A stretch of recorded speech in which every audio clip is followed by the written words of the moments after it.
ሰላም እንዴት ናችሁ? የደሱ ሄልዝ ቤተሰቦች እኔ እግዚአብሔር ይመስገን ደህና ነኝ። በያላችሁበት ሰላማችሁ ይብዛ። ዛሬም እንደተለመደው በአንድ አስተማሪ ርዕስ መጥቻለሁ። በዚህ ቪዲዮ በደንብ እንድንማማር የፈለኩት ግፊትን እንዴት ነው መከላከል የምንችለው የሚለውን በደንብ እናንተ ጋር አብረን ዲስከስ እናደርጋለን ማለት ነው። ከዛ በፊት እንደተለመደው ለቻናሌ አዲስ ሆናችሁ ቻናሉን ሰብስክራይብ ያደርጋችሁ ቪዲዮውን እስከመጨረሻ እንድታዩ ስል ጠይቃለሁ። ፋሚሊ የሆናችሁ ደግሞ ላይክ እና ሼር ያደርጋችሁ ብዙዎች እንዲማማሩበትና የዩቲዩብ አልጎሪዝም ለብዙዎች እንዲያደርስ በማድረግ የድሮ ትብብራችሁ እንዳይለይ ስል ጠይቃለሁ። አብራችሁን ቆዩ። ወደ ዋናው ሀሳቤ ስገባ እንደሚታወቀው እንግዲህ ሜይ 17 ቀጣይ ቅዳሜ በዓለም ደረጃ የግፊት ቀን ይከበራል ማለት ነው። ስለዚህ እየገባችሁ የተለያዩ ስሎጋኖችን ወይም ደግሞ አንዳንድ ጽሁፎችን ማየት ትችላላችሁ። በተለያዩ ሶሻል ሚዲያዎች ይለቀቃሉ ማለት ነው። ስለዚህ ሜይ 17 የግፊት ቀን እንደሆነ በዚሁ አጋጣሚ ልነግራችሁ ፈልጌ ነው። ወደ ዋናው ሀሳቤ ስገባ እንግዲህ ግፊት ካልተቆጣጠርነው ወይም ደግሞ ማኔጅ ካላደረግነው የተለያዩ ችግሮችን ሊያስከትል ይችላል ማለት ነው። በተለይ ደግሞ ግፊት ለብዙ በሽታዎች መንስኤ ነው። የተመጠን ወይም ደግሞ ተቆጣጠር የዘለለ ግፊት መኖር ስትሮክ ሊያስከትል ይችላል። ወይም ደግሞ ይሄ አንጎል ምት ብለን የምንጠራውን አንጎል ላይ ደም ሊፈስ ይችላል።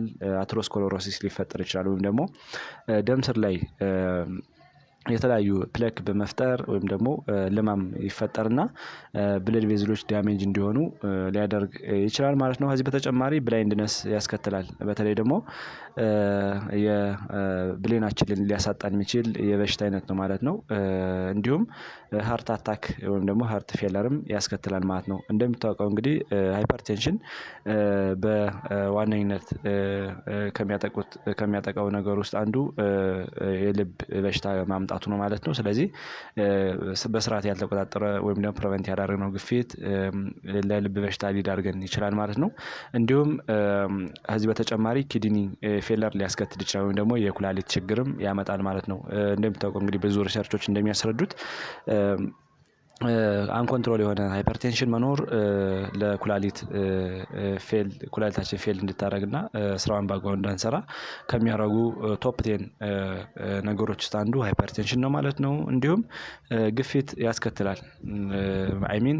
የስኳር በሽታ ያስከትላል። በተለይ ብዙ ጊዜ የስኳር በሽታ ሲኖር ግፊት ይከሰታል።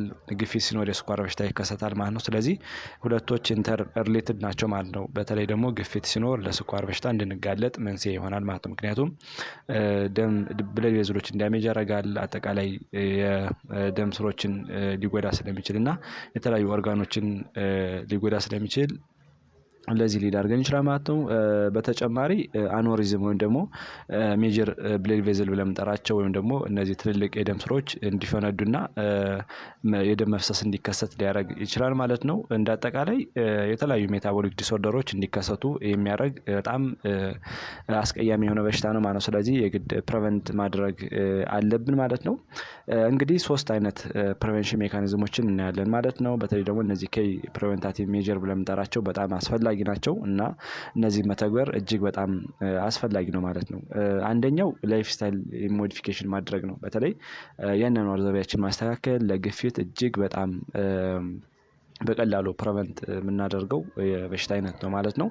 የመጀመሪያው ዳይት ነው። ዳይት ማለት እንግዲህ የአመጋገብ ስርዓታችን ማስተካከል ነው። በተለይ ከፍተኛ የጨው መጠንን ወይም ደግሞ ሶዲየምን መቀነስ አለብን ማለት ነው። ብዙ ጊዜ ሶዲየም ከመጠን በላይ የምንመገብ ከሆነ ለግፊት ሊዳርጉን ከሚችሉ ነገሮች ውስጥ አንዱ ነው ማለት ነው። ከፍተኛ የሆነ የሶዲየም መጠን በቀን መጠቀም ማለት ነው።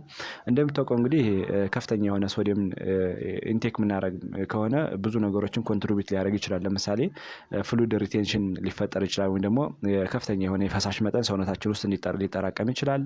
ከዚህ በተጨማሪ አሁን እንዳለው ብለድ ፕሬሸራችን ራይዝ ያደርጋል ማለት ነው። ስለዚህ ሶዲየም መጠናችን በቀን ምን ያህል መጠቀም አለብን የሚለውን ማወቅ አለብን ማለት ነው። በተለይ ደግሞ ሲዲሲ እንደሚለው ከሆነ ብዙ ጊዜ በቀን ወይም ደግሞ ፐር ዴይ ከ2.3 ግራም በላይ ባንጠቀም ተመራጭ ነው ማለት ነው። ምክንያቱም ከዛ በላይ የምንጠቀም ከሆነ አሁን እንዳልነው የደም ስሮችን ዳሜጅ በማድረግ ሪላክስ እና ኮንትራክት እያደረጉ በአግባቡ ስራቸውን እንዳይሰሩ ያደርጋል። የደም እንቅስቃሴ ከአንድ ቦታ ወደ አንድ ቦታ በደንብ እንዳይንቀሳቀስ ያደርጋል። እንዲሁም የተለያዩ ኦርጋኖችን ዳሜጅ ሊያደርግ ስለሚችል ሶዲየም የበዛባቸው ምግቦች በመጠኑ ብንጠቀም ወይም ደግሞ በልኩ ብንጠቀም በጣም አስፈላጊ ነው ማለት ነው።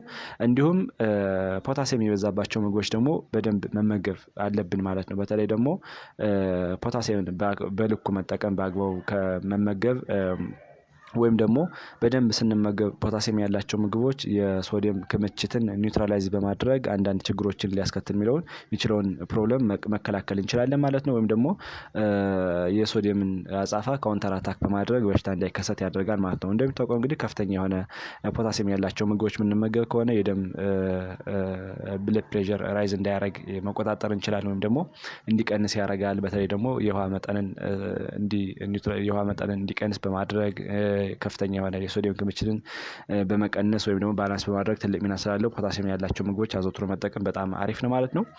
ሶርሶች እንግዲህ ስናያቸው የፖታሲየም ሶርሶች ብዙ ጊዜ ፍሩት፣ ቬጂቴብል እና ዲያሪ ፕሮዳክት ለምንጠራቸው በጣም ተመራጭ ናቸው ማለት ነው። በተለይ እነዚህ እንደ ሀባብ፣ ባናና ወይም ደግሞ ወተር ሜሎን ሀባብ ለምንጠራው እሱም ከፍተኛ የሆነ የፖታሲየም ክምችት አለው። እንዲሁም ባናና ወይም ደግሞ ሙዝ ከፍተኛ የሆነ ክምችት አለው። እንደ ድንች፣ ቲማቲም እንደዚህ አይነት ነገሮች ከፍተኛ የሆነ ክምችት አለው። ሌላው ደግሞ አረንጓዴ አትክልቶችም ከፍተኛ የሆነ ክምችት ስላላቸው ብንመገባቸው ጥሩ ሶርስ የምናገኝባቸው የፖታሲየም ሶርሶች ናቸው ማለት ነው። ከዚህ በተጨማሪ ሌሎችን በተለይ ደግሞ ጥሩ የሆነ አመጋገብ መከተል እጅግ በጣም አስፈላጊ ነው ማለት ነው። በተለይ ደግሞ ስንመገብ ምግብን እንደሚታወቀው በፍሩቶች የታጀበ ቬጂቴብል፣ ሆል ግሬን ለምንጠራቸው ወይም ደግሞ ሙሉ እህሎች ለምንጠራቸው አረንጓዴ ቅጠላማ አትክልቶችን አዘውትሮ መመገብ፣ ፍሩቶችን አዘውትሮ መመገብ። ሌላው በተለይ ደግሞ ሳቹሬትድ የሆኑ ፋቶችን መቀነስ አለብን። እነዚህ ሳቹሬትድ ፋቶች አሁን እንዳልነው ደም ስር ላይ ብዙ ዲስራፕሽን ያመጣሉ ማለት ነው። ሌላው ደግሞ ኮሌስትሮል የበዛባቸው ምግቦች በተለይ ደግሞ የእንስሳት ተዋጽኦችን መቀነስ፣ ስጋን በተለይ ደግሞ ይሄ ቅባት ያላቸውን ስጋዎች ወይም ደግሞ ስብ ያላቸውን ስጋዎች አለመጠቀም፣ እነዚህን ማስተካከል እንችላለን። ከዚህ በተጨማሪ ትራንስፋት ለምንጠራቸው መቀነስ አለብን። ለምሳሌ እነዚህ ትራንስፋት ወይም ደግሞ ራንስድ ፋት ለምንጠራቸው ብዙ ጊዜ ይሄ ፕሮሰስ የሆኑ ምግቦች ወይም ደግሞ የፋብሪካ ውጤቶች እንደ ቺፕስ፣ እነዚህ መንገድ ላይ ቢጠበሱ፣ በዘይት ቢጠበሱ፣ እንደገና ደግሞ ኩኪስ ስለምንጠራቸው እነዚህ አይነት ዝርያዎች ከፍተኛ የሆነ ራንስድ ፋት አላቸው እና ለተለያየ ጉዳት ሊዳርጉን ይችላሉ ማለት ነው። ስለዚህ እነዚህ ነገሮች ስንጠቀም ብዙ ጊዜ ጠቃሚ ያልሆነ ቅባት ስላላቸው ግፊት ለማምጣት ትልቅ ሚና ይኖራቸዋል ማለት ነው እና ማስተካከል አለብን ማለት ነው። ከዚህ በተጨማሪ ደግሞ አልኮልን መጥኖ መጠቀም በጣም አስፈላጊ ነው። በተለይ ደግሞ አልኮል እንደሚታወቀው መጀመሪያ ሊጎዳ የሚችለው ሊቨርን ነው። ከዛ በኋላ ነው እንግዲህ ግፊት፣ የተለያዩ ነገሮች ሊመጡ የሚችሉት እና አልኮል መጥኖ መጠቀም እጅግ በጣም አስፈላጊ ነው ማለት ነው። ከዚህ በተጨማሪ ዌይትን ማኔጅ ማድረግ ነው። በተለይ ደግሞ ኪሎአችን ተመጣጣኝ ማድረግ ወይም ደግሞ የሰውነት ክብደታችን መመጣጠን በጣም አሪፍ ነው ማለት ነው። በተለይ ዌይታችን ሲጨምር ወይም ደግሞ ከኖርማሉ ሲበልጥ እንደሚታወቀው እነዚህ ተላላፊ ላልሆኑ በሽታዎች እንድንጠቃ ያደርጋል። ከዛ ውስጥ እንግዲህ አንዱ ግፊት ነው። በተለይ ኪሎአችን ያልተመጣጠነ ሲሆን የደም ስሮች በተለያየ ፕላክ ይጠቃሉ፣ ብለድ ፍሎ በደንብ መንቀሳቀስ አይችልም እና የተለያዩ ኦርጋኖች ስራቸውን በአግባቡ እንዳይሰሩ ያደርጋል። በዛ ሂደት እንግዲህ ግፊት ሊከሰት ይችላል ማለት ነው። ስለዚህ ዌይታችን ወይ ደግሞ ቦዲ ማክስ ኢንዴክሳችን በኖርማል ኢንተርቫል ውስጥ ማድረግ እጅግ በጣም አስፈላጊ ነው ማለት ነው። ከዚህ በተጨማሪ ፊዚካል አክቲቪቲ ወይም ደግሞ ይሄ ስፖርታዊ እንቅስቃሴ በደንብ በአግባቡ መስራት አለብን ማለት ነው። በተለይ ሪጉላር የሆነ ፊዚካል አክቲቪቲ መስራት እንደሚታወቀው ግፊታችን ዝቅ እንዲል ያደርጋል። አጠቃላይ ካርዲዮቫስኩላር ኢንቴግሪቲያችን ኢምፕሩቭ እንዲሆን ያደርጋል ማለት ነው። ወይ ደግሞ የካርዲዮቫስኩላር ሄልዝ ኢምፕሩቭ እንዲሆን በማድረግ የተለያዩ ሰውነት ክፍሎቻችን ጤንነት መጠበቅ እንችላለን ማለት ነው። በተለይ ደግሞ አሁን እንዳልነው ግፊት እንዳይከሰት ትልቅ ሚና ስላለው ስፖርታዊ እንቅስቃሴ ማዘውተር በጣም አስፈላጊ ነው ማለት ነው። በቀን እንደሚታወቀው እንግዲህ ለ30 ደቂቃ፣ በሳምንት ደግሞ ከ150 ደቂቃ በላይ ቢሰራ አንድ ሰው ግፊትን በስርዓት መቆጣጠር ይችላል ማለት ነው። ከዚህ በተጨማሪ ስትረስን ማኔጅ ማድረግ ነው። በተለይ ስትረስ እንደሚታወቀው ስትረስ አንድ ሰው ዲቫቴ እንዲሁም የሆነ ሙዱ ያልተስተካከለ ከሆነ አንድ ሰው የተለያዩ የስትረስ ሆርሞኖች ይመነጫሉ። ለምሳሌ እንደ ኮርቲሶል አይነት ሆርሞኖች ይመነጫሉ። ይሄ ደግሞ የደም ስሮቻችን አጠቃላይ ደም ውስጥ ያለው ደም በደንብ በስርዓት እንዳይንቀሳቀስ ሊያደርጉ ይችላሉ። ለውፍረት ሊዳርጉን ይችላሉ። በዛ ሂደት ግፊት ከፍ እንዲል ሊል ይችላል ማለት። ስለዚህ ስትረስን ማኔጅ ለማድረግ እንደ ዮጋ፣ ሜዲቴሽን፣ ዲፕ ብሪዚንግ ኤክሰርሳይዝ ማድረግ በደንብ ስትረስን ማኔጅ ማድረግ እንችላለን ማለት። በተለይ ደግሞ አሁን እነዚህ እንደ ዮጋ፣ ሜዲቴሽን እና ዲፕ ብሪዚንግ ኤክሰርሳይዝ መስራት እንደሚታወቀው ግፊት ስትረስ ዝቅ እንዲል ያደርጋል። በዛ ሂደት ግፊት እንዳይዘን መከላከል እንችላለን ማለት ነው። ከዚህ በተጨማሪ ስሞኪንግን ወይም ደግሞ ትንባሆ መጠቀምን ማስወገድ ነው። በተለይ እንደሚታወቀው ትንባሆ ወይም ደግሞ ይሄ ስሞኪንግ ብዙ ጊዜ ብለድ ቬዝሎችን ዳሜጅ ያደርጋል። ወይም ደግሞ እነዚህ ብለድ ቬዝሎችን ሃርድ እንዲሆኑ ስለሚያደርግ ፍሌክሲብል እንዳይሆኑ ብለድ ፍሎው በደንብ እንዳይንቀሳቀስ ስለሚያደርግ ግፊት ራይዝ ሊያደርግ ይችላል ማለት ነው። ስለዚህ ብዙ ጊዜ ግፊት እንዳይከሰት ስሞኪንግ ከዛ ጋር ሪሌትድ የሆነ ችግር ያመጣል ማለት ነው። በተለይ የሚያጨሱ ሰዎች ይህንን ቢያስተካክሉና ቢያቆሙ በጣም ተመራጭ ነው ማለት ነው። በተለይ ደግሞ አጠቃላይ የካርዲዮቫስኩላር ኢንቴግሪቲን ችግር ወይም ደግሞ ዲስራፕሽን ሊፈጥር ስለሚችል ማስወገድ አለብን ማለት ነው። ሁለተኛው ሜዲኬሽን ነው። በተለይ አሁን እንዳልነው ኢንሳም ኬዝ እንግዲህ እንደምታውቀው ላይፍ ስታይል ሞዲፊኬሽን ወይም ቼንጅ አድርገን ባይ ቻንስ ምንም አይነት ለውጥ ማናይ ከሆነ ወይም ደግሞ ብለድ ፕሬሸራችን ኮንትሮል ማናደርግ ከሆነ የተለያዩ መድኃኒቶችን መውሰድ ግዴታችን ነው ማለት ነው። በተለይ ደግሞ እነዚህ መድኃኒቶች እንደሚታወቀው ብለድ ፕሬሸርን መቀነስ ይችላሉ። እንደገና ደግሞ ሊመጣ የሚችለውን ኮምፕሊኬሽን በተለይ ደግሞ ብለድ ፕሬሸርን ኮንትሮል ማናደርግ ከሆነና በልኩ በኖርማል ኢንተርቫሉ ማናደርግ ከሆነ እንደሚታወቀው ውስብስብ የጤና ችግሮችን ያስከትላል። በተለይ ደግሞ የተለያዩ የመድኃኒት አይነቶች አሉ። እነዚህ መድኃኒቶች አንደኛ አንጂዮተንሲን ኮንቨርቲንግ ኢንሂቢተር ብለን የምንጠራው የመድኃኒት አይነት አለ። ለምሳሌ ኢናላፕሪል፣ ካትሮፕሪል ብለን የምንጠራቸው የመድኃኒቶች እነዚህ ዝርያዎች አሉ ማለት ነው። ሌላው አንጂዮተንሲን ሪሴፕተር ብሎከር ብለን የምንጠራው አለ። እነ ዶዛርታን አይነት መድኃኒቶች ማለት ነው። እነዚህ ይታዘዛሉ። ሌላው ካልሲየም ቻናል ብሎከር ነው። ለምሳሌ እነ ኒፊዲፒን አይነት መድኃኒቶችን መታዘዝ ይችላል። ከዚህ በተጨማሪ ዳይሬቲክስ ብለን የምንጠራቸው ወይም ደግሞ ሽንት እንዲያሸኑ ሊያደርጉ የሚችሉ የመድኃኒት አይነቶች አሉ። ለምሳሌ እንደ ሃይድሮክሎሮቲያዛይድ ብለን የምንጠራው የመድኃኒት አለ። እነዚህ አይነት መድኃኒቶችን በመውሰድ ግፊታችን ማስተካከል እንችላለን ማለት ነው። ቅድም ያልነውን ላይፍ ስታይል ሞዲፊኬሽናችን ማያስተካክለው ከሆነና ከፍ እያለ ግፊቱ ቁጥጥር ውጭ ከሆነ አሁን እንዳልነው የተለያዩ የጤና ውስብስብ ችግሮችን ሊያስከትል ስለሚችል በመድኃኒት ኮንትሮል ማድረግ ግዴታችን ነው ማለት ነው። ስለዚህ መድኃኒቶች እንግዲህ ወደ 4 አይነት ግሩፕ አሉ መድኃኒቶች። አንጂዮተንሲን ኮንቨርቲንግ ኢንዛይም ኢንሂቢተር የምንጠራው አለ፣ አንጂዮተንሲን ሪሴፕተር ብሎከር፣ ካልሲየም ቻናል ብሎከር እና ደግሞ ዳይሬቲክስ ስለምንጠራቸው የመድኃኒት አይነቶች አሉና እነዚህን መውሰድ እንችላለን ማለት ነው።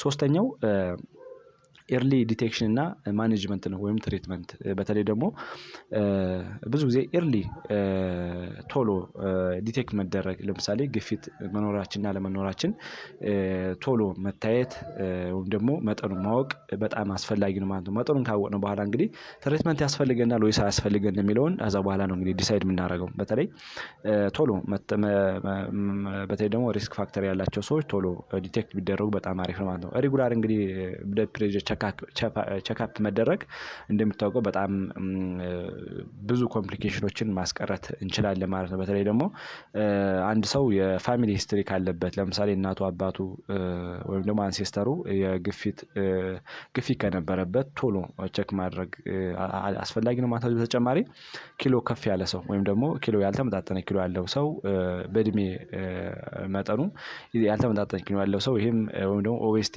የሆነ ሰው እንደሚታወቀው ቦዲ ማክስ ኢንዴክሱ ከ30 ኪሎ ግራም ፐር ሜትር ስኩዌር በላይ የሆነ ሰው ብዙ ጊዜ ሬጉላር የሆነ ቼክአፕ ያስፈልገዋል ማለት ነው። በተለይ ደግሞ ይሄን ሬጉላር የሆነ ቼክአፕ ማድረግ እንደሚታወቀው በጣም ኢምፖርታንት ነው። በተለይ ቅድም እንዳልነው የሆኑ ሲሪየስ የሆነ ኮምፕሊኬሽን እንዳይከሰት ማድረግ እንችላለን። ለምሳሌ እነዚህ ሲሪየስ የሆኑ ኮምፕሊኬሽኖች ስትሮክ የሚባለው ነው ደግሞ አንጎል ውስጥ ደም እንዳይፈስ መከላከል እንችላለን። ከዚህ በተጨማሪ ኪድኒ ላይ ሊደርስ የሚችለውን ጉዳት ቅድም እንዳልነው የኩላሊት ፌለር ከሚያጋልጡ ነገሮች ውስጥ አንዱ እንግዲህ ግፊት ነው። ስለዚህ ቶሎ እነዚህ ኮምፕሊኬሽን እንዳይከሱት ያደርጋል። ከዚህ በተጨማሪ ብላይንድነስ በተለይ ደግሞ ከቁጥጥር የዘለለ የደም ግፊት የአይነ ስውርነት ወይም ደግሞ የአይን ብሌን ማጣትን እስከ ማጣት ድረስ ያደርሳል።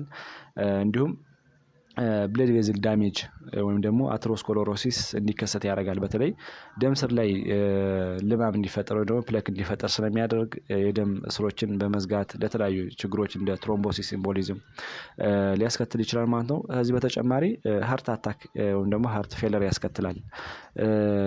እንግዲህ ቶፕ 10 ዲዚዝ ወይም ደግሞ ሪስክ ፋክተር እየተባለው የሚጠራው እንደሚታወቀው አንዱ ግፊት ነው። የልብ በሽታ ከሚያስከትሉ ነገሮች እና ማኔጅ ማድረግ የልብ በሽታ እንዳይዘን መከላከል እንችላለን ማለት ነው። ከዚህ በተጨማሪ አኖሪዝም ይከሰታል። ቅድም እንዳልነው የሲሪየስ ኮምፕሊኬሽኖች ውስጥ እንግዲህ አኖሪዝም ነው ወይም ደግሞ ሜጀር የሆኑ ብለድ ቬዝሎች ደም እንዲፈስና ወደ ቲሹ ወይም ደግሞ ወደ ሴሎች እንዲፈስ ያደርጋል ማለት ወይም ደግሞ የደም መፍሰስ ያጋጥማል ማለት ነው። ስለዚህ እነዚህ ችግሮች ከመከሰታቸው በፊት መቆጣጠር አለባቸው። በተጨማሪ ሌሎች እንደ ዲኤም የስኳር በሽታ እና ሌሎች አዘር ሜታቦሊክ ሲንድሮም በመጠራቸው እንዳይከሰቱ ቶሎ ኤርሊ ዲቴክሽን እና ትሪትመንት በጣም አስፈላጊ ነው ማለት ነው። ስለዚህ ዛሬ እንግዲህ ስለ ግፊት መከላከያ መንገዶች ጥሩ ግንዛቤ አግኝታችኋል ብዬ አስባለሁ። ቀጣይ ላይ የምለቃቸው ቪዲዮዎች ለእናንተ እንዲደርሷችሁ ላይክ፣ ሼር እንዲሁም ደግሞ ሳብስክራይብ ያደረጋችሁ የደወል ምልክቱን እንዳይለይ ስል ጠይቃለሁ። ባይ ባይ።